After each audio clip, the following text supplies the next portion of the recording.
السلام عليكم ورحمة الله وبركاته. أصحابتي ku xiran channelka marka la soo dhawaado aad iyo aad u mahadsantihiin. Muuqaalkan waxaan rabaa inaan idin kula wadaago dadka soo galootiga ah ee sharci darrada wadanka ku soo galay, gaar ahaan kuwa taraagada waday. War fiican ayaan idin wadaa. Waxaa jirtay xayiraad ay wasaaradda gaadiidku ay soo rogtay 2 bilood ka hor, taasi oo hadda garsoore maxkamad federaal ah uu yiri dawladdu ma dhaqan gali karto oo dadka soo galootiga sharci la'aanta ah looma diidi karo laysanka taraaga in ay qaataan. Arrintaasi oo arrin muhiim ah ayaan rabaa inaan idinla wadaago. Maxaa sababay markii horeba in xayiraadahaasi wasaaradda gaadiidka ama dawladda federaalku ay soo rogto, iyo gobolka California oo sheegay in 17,000 oo taraaglayaal ah laysankii laga qaaday maadaama la arkay iyagoo kaarkoodii shaqada uu dhacay in ay taraagada weli sii wadeen. arrintaasina sidoo kale waan idinla wadaagayaa, balse marka hore soo dhawaada. garsoore maxkamad federaal ah ayaa waxa uu maamulka Trump uu ka hor istaagay sharci xadidayay in CDL-ka ama laysanka taraagada la siiyo dadka soo galootiga ah ee sharci darrada ah. waxaana xanibaadahan lagu dhawaaqay kadib markii qof wadanka sharci darro ku soo galay oo ahaa nin Hindi ah uu shil ka geystay gobolka Florida bishii Agosto 12keedii, isla markaana wada highway ah isagoo U-turn ku sameynaya gaari kale oo yar oo 3 qof ay saarnaayeen uu tareelaha uu qaybta dambe ka dhaxgalay, 3 qofna ay halkaasi ay ku geeriyoodeen. haddaba garsoorahan maxkamadda federaalka oo fariista caasimadda DC ayaa Khamiistii waxa uu sheegay in wasaaradda gaadiidka oo DOT loo soo gaabiyo xanibaadahan ay ku soo rogtay dadka soo galootiga ah oo ah inaysan qaadan karin laysanka taraagada ah aan la dhaqan gelin karin. wuxuu yiri sharcigaasi dawladda federaalku gaar ahaan wasaaradda gaadiidku ma dhaqan geli karto, ka mamnuucaya dadka soo galootiga sharci la'aanta ah in aysan laysanka taraaga aysan qaadan karin. wuxuu yiri sharcigaasi gabi ahaanba lama dhaqan geli karo. waxyaabaha uu cogsanayana sidoo kale waan idinla wadaagi doonaa. xanibaadahan waxaa lagu dhawaaqay September kadib markii soo galooti sharci darro ah oo gaari taraaga waday uu sababay shil khatar ah Fort Pierce, Florida meel la yiraahdo, isla markaana wada highway isagoo U-turn ku sameynaya uu 3 qof halkaasi ku dilay. ninkaas magaciisa waxaa la yiraahdaa Harjinder Singh, wadanka India ayuu u dhashay. si sharci darro ah ayuuna Mareykanka dhinaca xadka Mexico uga soo galay sanadkii 2018.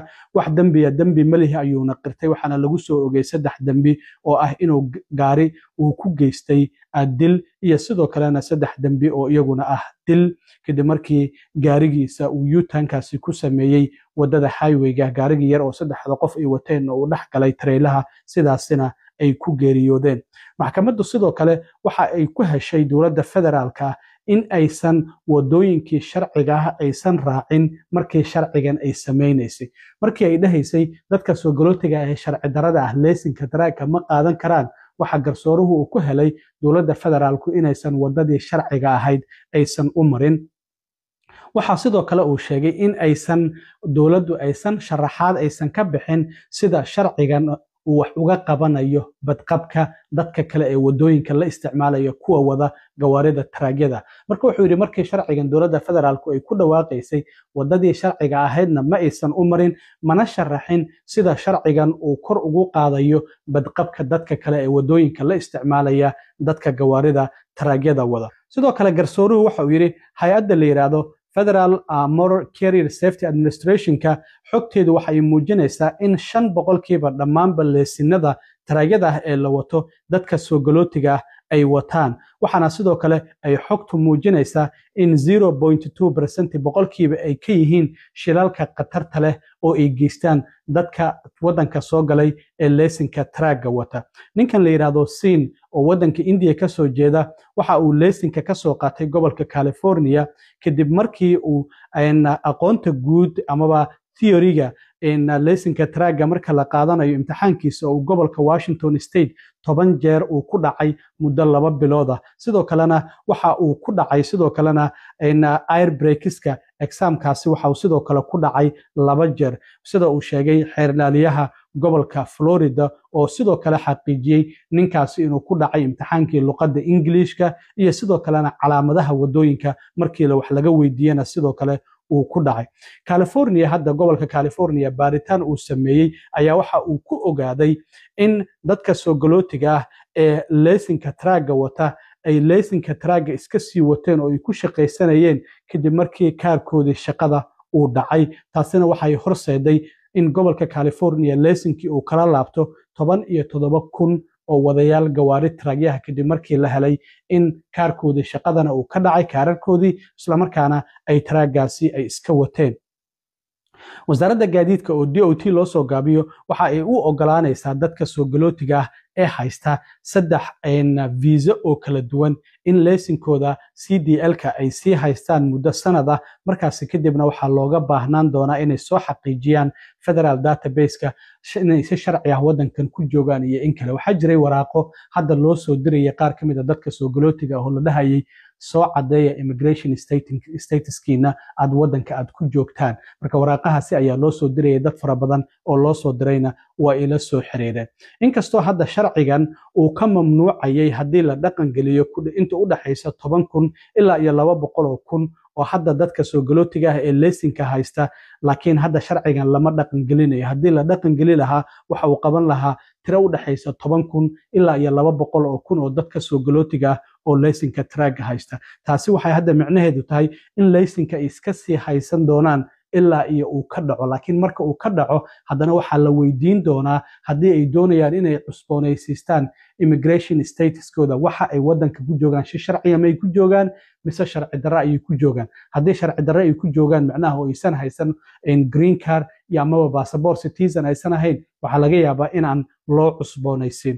arrintaasi waxaa uga mahad celiyey owner operatorska ama independent drivers associationka oo ilaa iyo 150,000 kor u dhaafaya ayaa waxay dowladda federaalka uga mahad celiyeen dadaalka ay ku doonayso inay dib ugu soo celiso heerarkii badqabka ee gawaaridan CDL-ka ee waaweyn. marka arrintaasina sidoo kale waa ay jirtaa. waxaana jirtay in sidoo kalena wasiirka gaadiidka Sean Duffy uu ku dhawaaqay bishii October in dowladda federaalku lacag 40 milyan gobolka California oo ay siiso aysan siin doonin haddii ay wax ka qaban waayaan arrinta luqadda Englishka oo marka gawaarida la istaajiyo meelaha weyd stationada ah lagu baaro amaba boolis uu istaajiyo qofka darawalka luqadda Englishka haddii uu kula hadli waayo booliska istaajiya in lagala laabto taraagyada laysinkaasi. arrintaasi oo gobolka California hadda ay u muuqato in aysan wali dhaqan gelin, laakiin hadda ay 17,000 oo darawallo taraagyaha laysinka ay kala laabteen maadaama ay ku dhaceen